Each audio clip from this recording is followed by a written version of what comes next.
猛哥有猛料，带你消除100个信息差。大家好，今天我们要聊的是一段互联网江湖上的脍炙人口的传奇，它就是草根仅凭抄袭和努力就实现了超越的故事。这个故事里有一封石破天惊的邮件，还有一场改写中国乃至世界电商格局的经典战役。故事里的主角，一方是上世纪90年代末便已登上神坛的全球电商鼻祖eBay，而另一个是2003年在中国杭州一套普通公寓里对着电脑屏幕疑神思索的男人。他的名字在今天早已如雷贯耳，马云。是的，你没有猜错，我们今天要深度拆解的就是淘宝网如何从抄袭eBay起步，最终却将这位老师傅挑拨马下的一场草根逆袭。巨人的黄金时代，要理解这场逆袭有多么不可思议，我们首先要回到那个属于eBay的黄金时代。1995年，当比尔·奥米迪亚为了帮助女友交换糖果盒而创建了一个名为 Xwell 的网站时，他可能自己都没有想到，他在无意中点燃了一把电子商业的星星之火。这个模式确实太完美了， C2C 的拍卖模式让全球任何一个角落的人都能像在跳蚤市场一样自由地买卖商品。那种不确定性，那种竞价带来的刺激感，瞬间俘获了早期互联网用户的心。eBay 的迅速崛起上市，成为互联网泡沫破灭后少数屹立不倒的巨头之一。它有一套看似无懈可击的商业模式，那就是先向卖家收取网页登录费，交易号再超出交易佣金。这套模式在美国是大获成功的，因为它为众多卖家提供了一个信用背书，一个巨大的流量池，卖家愿意为这份确定性付费。所以这个时候，当eBay的目光投向拥有巨大潜力的中国市场时，它带着一种与生俱来的优越感和自信。2002年，eBay以3000万美元收购了中国当时最大的 C2C 网站易趣网，并更名为eBay易趣。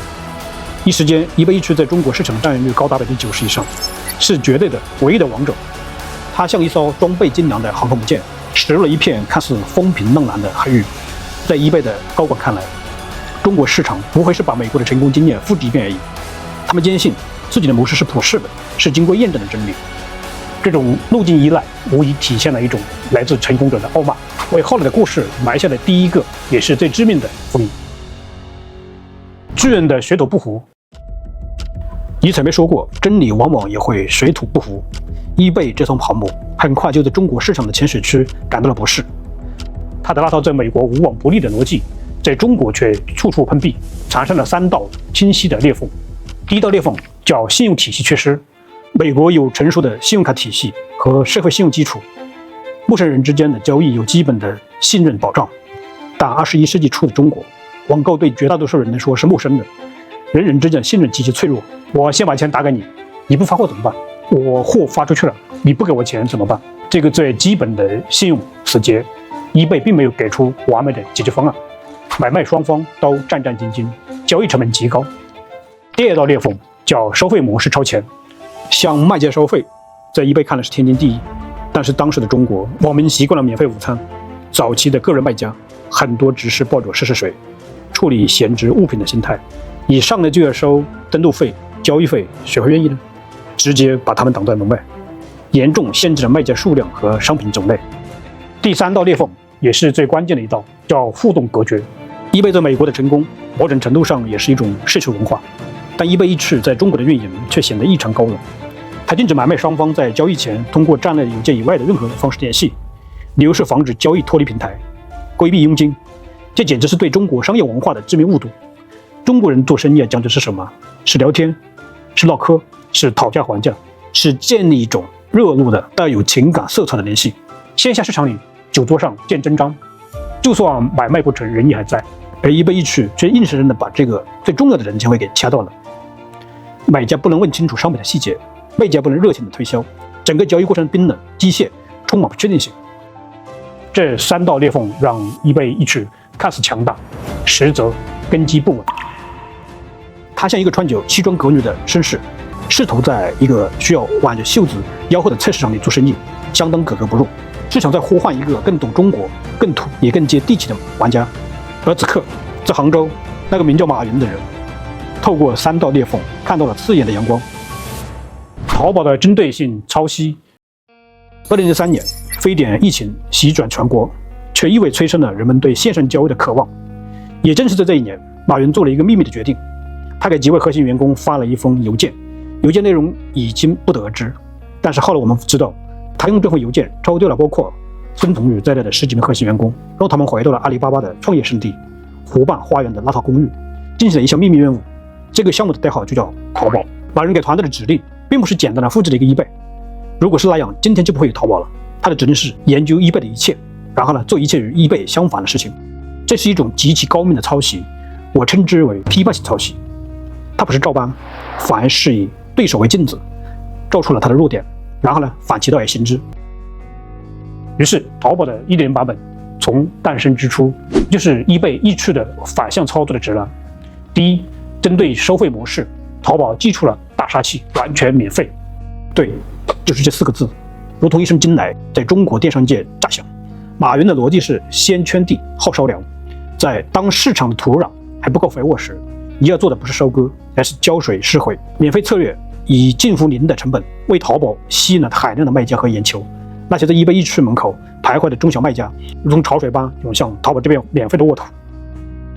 第二，针对信用死结，淘宝创造了革命性的工具——支付宝。这可能是中国互联网史上最伟大的创新之一。它扮演了一个可信第三方的角色。买家把钱打给支付宝，卖家发货，买家确认收货后，支付宝再把钱打给卖家。这个简单的担保交易模式一直解决了 C2C 交易中最核心的信用难题。它比任何广告都更有说服力，给犹豫不决的消费者吃了一颗定心丸。eBay 有没有看到信任问题？可能看到了，但它的解决方案是完善自己的信用评价体系，而这需要时间。支付宝是降维打击，直接从模式上重构了游戏规则。第三，针对互动隔绝，淘宝赋予了平台人情味，也就是旺旺。淘宝极力推动买卖双方使用淘宝旺旺进行及时沟通、讨价还价、询问细节、售后沟通等等。旺旺让冰冷的线上交易恢复了线下市场那种热闹的、充满烟火气的交流感。这完美的契合了中国人的交易习惯，极大的提升了成交转化率。淘宝抄的是eBay C2C 的这种型，但它的灵魂是完全中国式的，是精准打击eBay软肋的。他没有去硬碰eBay强大的品牌和资金，而是选择了差异化竞争，攻其必救，打其七寸，绝杀燎原。蚂蚁的智慧，模式上占了优势不够，还需要强大的营销来放大。在营销战场上，eBay和淘宝的选择这次体现了航母与快艇的不同。eBay 财大气粗，延续了巨头的打法，它与当时中国主流的大门户网站签署了排他性的广告协议，这意味着在互联网最重要的流量入口，用户只能看到eBay的广告，却看不到淘宝。这是一招锁喉功，意图在源头掐死淘宝的曝光机会。如果是一般的小公司，可能就束手无策了。但淘宝团队展现了惊人的草根的智慧，采用了游击战术，以占领阳光大道而就深入遍布互联网的毛细血孔。淘宝将广告投向了哪里？投向了成千上万的真小网站、个人站长论坛以及线下的地铁、公交站牌，尤其是那些中小网站，广告价格低廉，但集合起来流量巨大且用户精准。一时间，中国互联网的毛细血孔里流淌的都是淘宝的橙色广告。你上网看个小说、玩个游戏，都可能蹦出淘宝的弹窗。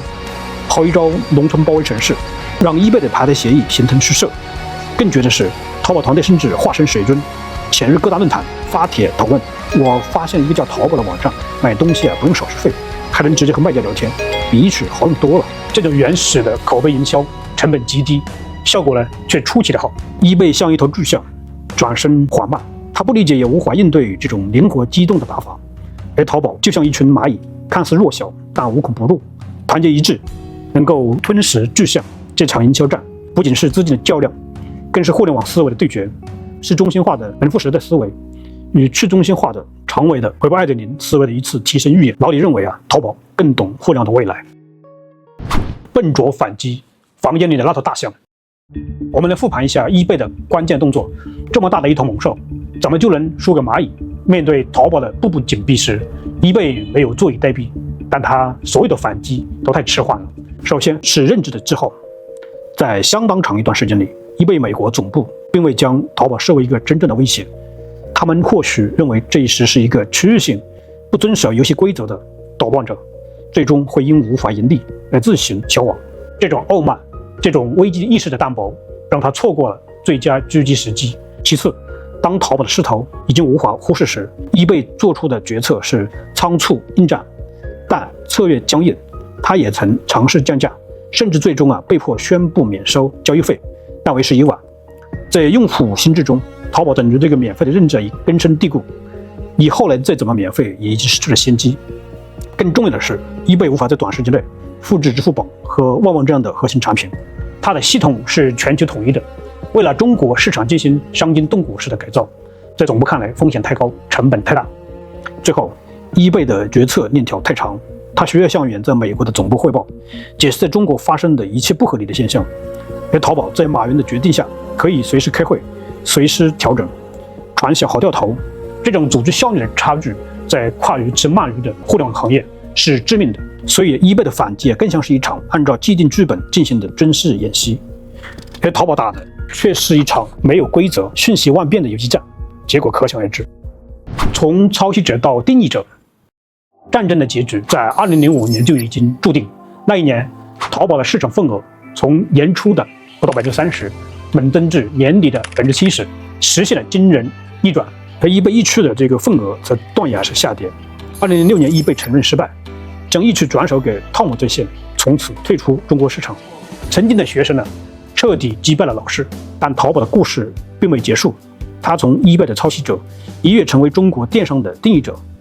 他开创了双11，将电商从一种交易模式变成了一种社会现象和生活方式。他孵化出天猫，奠定了 B2C 市场的格局。他带来了支付宝，更是成长为庞大的金融科技帝国蚂蚁集团。回望这段商战，我们能清晰地看到，eBay并非输给了抄袭，而是输给了洞察。淘宝能成功告诉我们，在商业世界，尤其是互联网领域，没有放之四海皆准的真理。任何成功的模式在进入一个新的市场时，都必须保持谦卑，保持开放，保持迭代的能力。傲慢是失败之母，而真正的强者敢于正视巨人的弱点，敢于抄袭其形，更敢于超越其身。各位朋友，在猛哥看来，eBay与淘宝的这场战役，表面上是商业竞争，内地里是一个时代的隐喻。他提醒每一个创业者，每一家企业永远不要被过去的成功所绑架，永远要俯下身去，倾听市场最真实的声音。因为最强大的堡垒往往是从内部被攻破的，而最伟大的创新常常是从模仿开始。